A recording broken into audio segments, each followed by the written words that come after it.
Hello,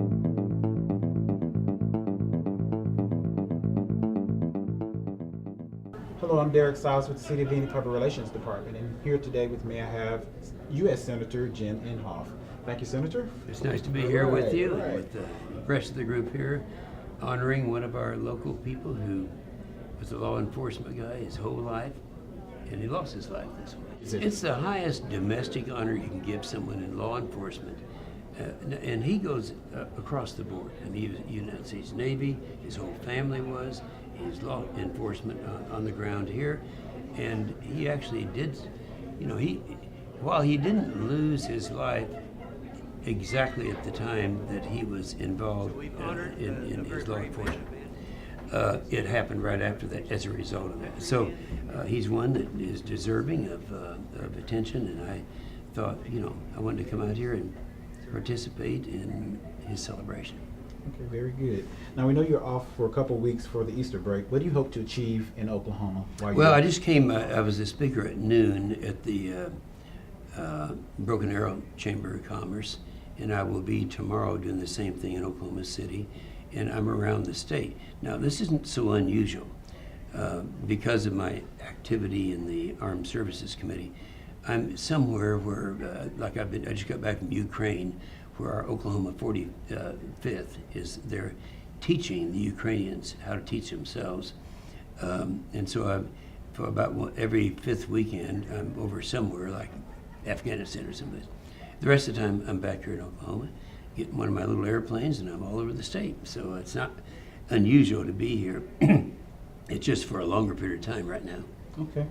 Now, with the confirmation of the new Supreme Court Justice, what is the next step for the Senate?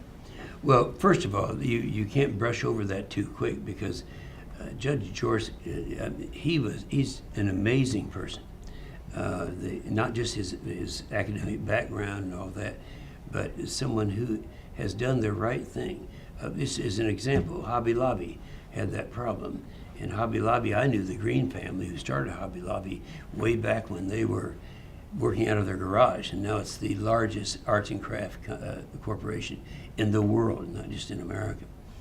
Now, because he is a pro-life person, and he was being forced by the administration to address abortion, he said, well, I'm just not going to do it.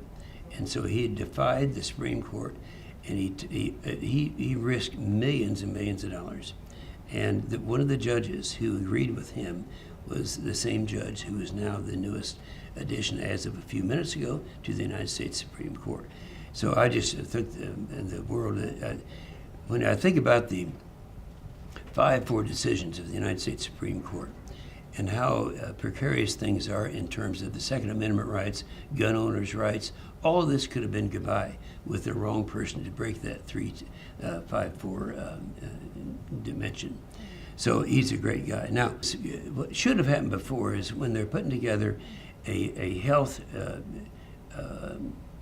program to replace or to add to or detract from Obamacare, they had already started, and it was, I can't blame the Democrats, it was the Republicans in one particular area that killed this thing, and I would argue with them that even though they may not liked what it was going to be replaced with, it's better than what we have now. Now, that was just the beginning. Now, there are already 100 amendments that were going to be proposed if they had passed it from the House to the Senate. So right now you have our new president, President Trump, talking to the members of the House, saying why they need to pass something out, and I'm convinced it will be done. So that's one of the first things that is going to take place. Another thing that I'll be involved in is all the regulations. We now have Scott Pruitt running as the director of the Environmental Public EPA. Mm-hmm. And so I'm just very excited about that. I was very much active in his career, and he's going to do a great job. So we have a lot of things that are going on right now. Once we took the action that had to be taken in Syria, because if we didn't stop chemical weapons, then we very likely, some of our troops could be the victim the next time. And so I think he did the right thing, and I've been trying to describe to the people just why it was important. Almost any kind of weapons are somewhat acceptable in this wild world that we have. One that is not is the chemical weapons for two reasons. Number one, it gets everybody. Little kids, look at the little kids, and they torture them to death. That's the nature of it. And the second thing is, we have thousands. I just got back from Ukraine, being with our 45th in Oklahoma. Those guys could be in jeopardy if they're allowed, just one country allowed to have chemical weapons. And of course, they lied to the Obama administration, said that they had destroyed all their chemical. We know that wasn't true. I knew it at the time. So I think that America is going to get tough again. It's no longer a country where our enemies don't fear us and our allies don't trust us. They're going to. We have a new sheriff in town, and good things are going to happen. Well, can you give us an update on what's going on in that regard? Well, in that regard, we have.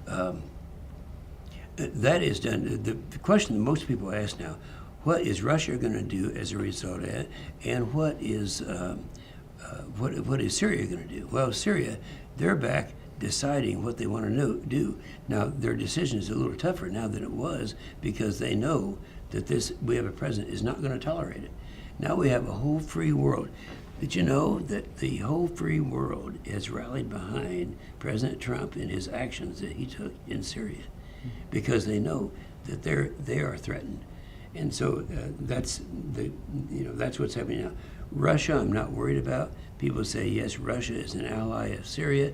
I'm not concerned about that. I think Russia now respects us more than they did before.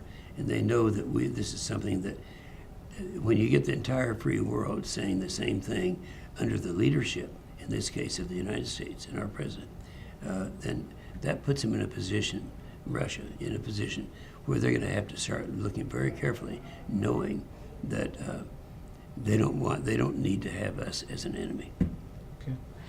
The veterans, this president has talked a lot about veterans during his campaign. But a year ago, December, I was shocked when I read it was USA Today, I think it was, talking about that we're not treating our veterans right in Oklahoma, when in fact it was true. And so we have had a complete turnover, two new administrators who have come in, and our veterans now are earning, they rank them as with stars. If it's 1 star, that means we're not doing a good job. 3 stars, we're doing a great job. We have raised that from 1 to 3 stars now, just by the change in personnel and things were going on that we didn't know were going on. So I really feel good about where we are with our veterans. One of the things that Scott Pruitt understands as the director of the EPA is the same thing that I've understood for a long time, because I was the chairman of the committee that had jurisdiction over the EPA, and the overregulation that they're doing has been very damaging to our commerce, to our system, and I had more complaints about what's happened with the overregulation of the EPA. That's not going to happen anymore. Trump now, in this short period of time, has been able to do away with 27 of those regulations. So it didn't take him very long. He said he'd do it, and he's doing everything he says he'd do. So that's good news. All right?